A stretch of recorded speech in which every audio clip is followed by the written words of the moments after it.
Il est 18h45, bonsoir à toutes et bonsoir à tous, soyez les bienvenus dans votre édition France 3 Pau Sud-Aquitaine. Nous sommes ce soir à l'aéroport de Pau pour le premier bilan de l'ouverture de la ligne Pau-Beauvais.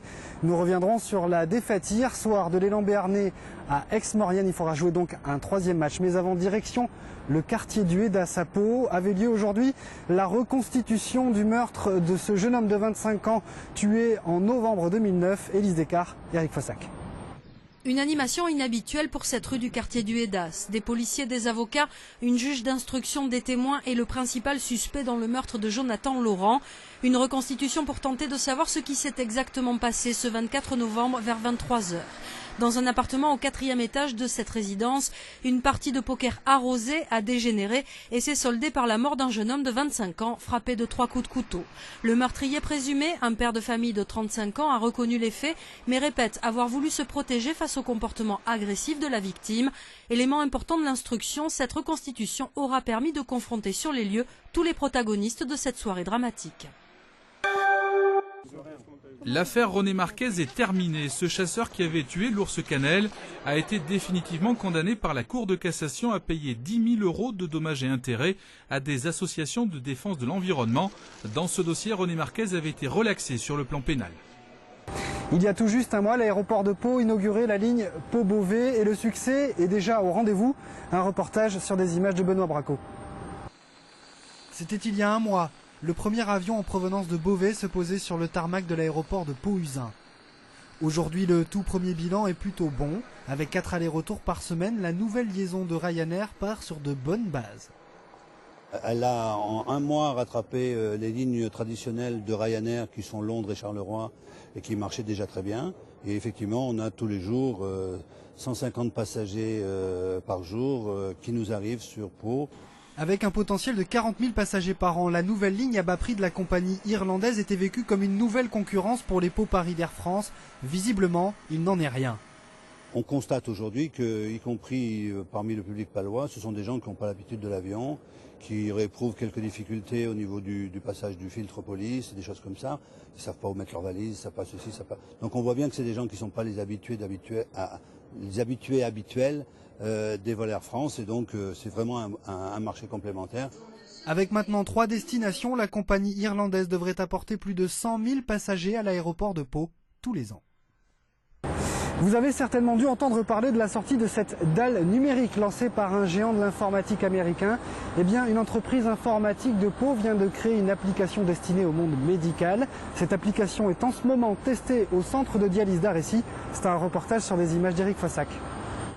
À gauche, votre bon vieux dossier médical. À droite, le nouveau. Ils l'ont en main depuis seulement 2 jours et l'ont déjà adopté.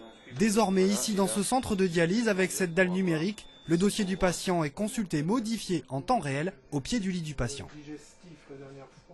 Face à un problème, vous pouvez essayer de le résoudre disposant de tous les éléments sur place, plutôt que de repartir, même à quelques mètres finalement. Mais vous savez que vous allez être interrompu par un coup de téléphone, par un autre problème, par une infirmière qui va vous accrocher pour un autre patient.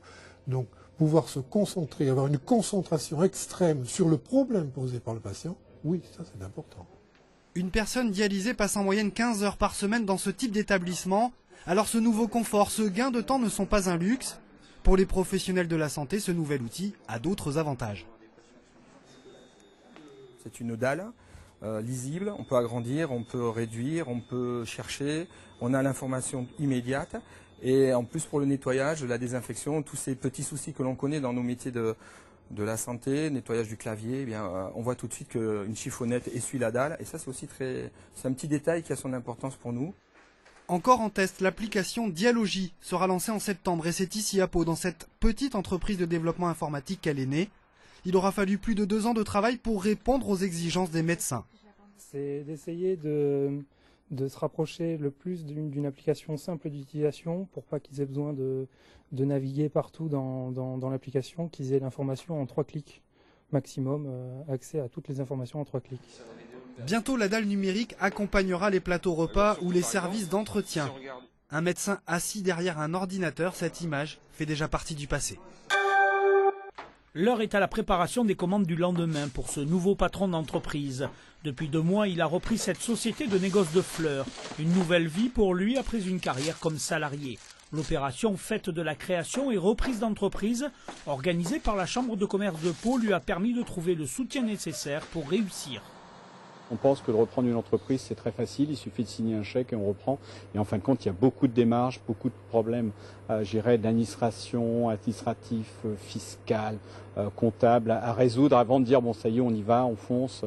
Non, et je crois que pour ça justement la journée permet de pouvoir synthétiser, de se rendre compte est-ce qu'on a les moyens financiers, mais aussi les moyens au niveau du temps de pouvoir le faire. Sa spécialité, la fleur coupée, ce grossiste alimente les fleuristes indépendants. Une reprise d'une affaire familiale, la pérennité de 3 emplois et la création d'un poste supplémentaire.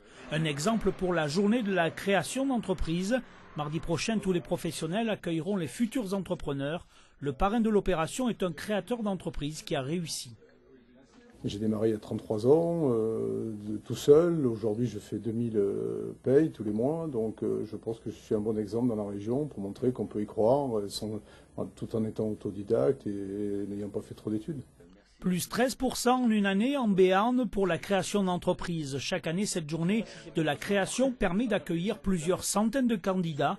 Un prix des créateurs viendra récompenser le meilleur projet.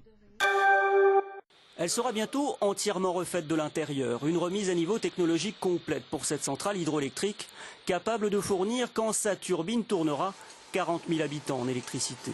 On change pratiquement 90% des organes qu'il y a sur cette machine. C'est un bouleversement total. Ça montre que l'entreprise évolue dans le bon sens, qu'elle investit pour les années futures. Que ça pérennise aussi les emplois qu'il y a sur l'usine. Car l'enjeu est de taille pour les producteurs d'énergie renouvelable, ceux qui utilisent notamment l'énergie des eaux de montagne pour produire de l'électricité au moyen de barrages et de conduites forcées. 3 groupes français se partagent le marché, EDF le numéro 1, la CNR et la HM qui vient d'investir 2 millions d'euros sur cette centrale. L'État est en train de renouveler les concessions d'exploitation qu'il a accordées il y a 50 ans à ces groupes et la plupart de celles accordées à la HM vont être remises en jeu. Si des concessions d'EDF nous sont accessibles, nous y intéresserons de très près, je ne vous le cache pas. Mais avant tout ça, nous avons un premier enjeu qui est d'être confirmé et reconduit sur les concessions que nous avons exploitées depuis, pour certaines, un siècle et sur lesquelles nous considérons avoir une vraie légitimité. Avec l'ouverture à la concurrence, d'autres candidats européens vont certainement se manifester pour obtenir des concessions d'exploitation. Et pour se les voir accorder, il faudra être le mieux-disant. Comprenez par là s'engager à entretenir, améliorer les installations et répondre à un cahier des charges serré en matière de respect de l'environnement. Prise au piège savoyard, les Lambernais battus 81-67 à Aix-Maurienne. Les Palois disputeront une belle vendredi soir. Darnozan pour Diop, Pau est dominé sur jeu posé. Pau également battu en contre-attaque. Darnozan trouve ici Moses Sonko. Cette demi-finale a tourné en faveur d'Aix-Maurienne en seconde mi-temps. Teddy Gibson, 18 points hier soir, n'a pu empêcher la déroute paloise. Le tour de play-off se joue en 2 voire 3 manches. Donc on n'a pas baissé la tête ce soir. On a eu un premier match difficile à la maison qu'on a réussi à gagner. On a eu un deuxième match difficile ici qu'on a perdu. On sait qu'il y a un troisième match à la maison. Donc c'est ça aussi les play-offs. On ne va pas gagner non plus tous les play-offs en 2 manches. Donc il y a une troisième manche, il faut la jouer. Et il faut jouer avec notre basket qu'on n'a pas trop montré ce soir. Le Palois Simon Darnozan, côté savoyard, a dédié cette victoire à la mémoire de Bruno Tariq, le président de son club formateur Pau Nord-Est, aujourd'hui disparu.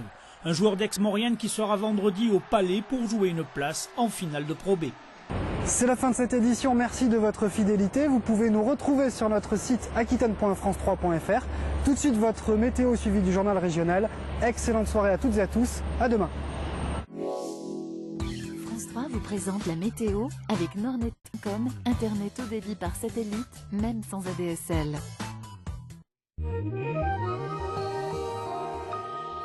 Bonsoir. Les rares bancs de brouillard présents au lever du jour se dissiperont rapidement demain matin sur le Béarn et la Soule pour laisser place à une belle journée ensoleillée. Un soleil qui continuera de dominer largement l'après-midi, aussi bien en plaine qu'en montagne, avec des températures de plus en plus chaudes. Pour la fraîcheur, soyez matinaux avec 9 degrés à Gourette, 10 à Oloron et Mont-de-Marsan. Les maximales l'après-midi grimperont jusqu'à 29 degrés. Il fera 28 à Orthez et 27 à Pau et Tarbes. Demain, nous serons le jeudi 3 juin. Très belle fête à tous les Kevin.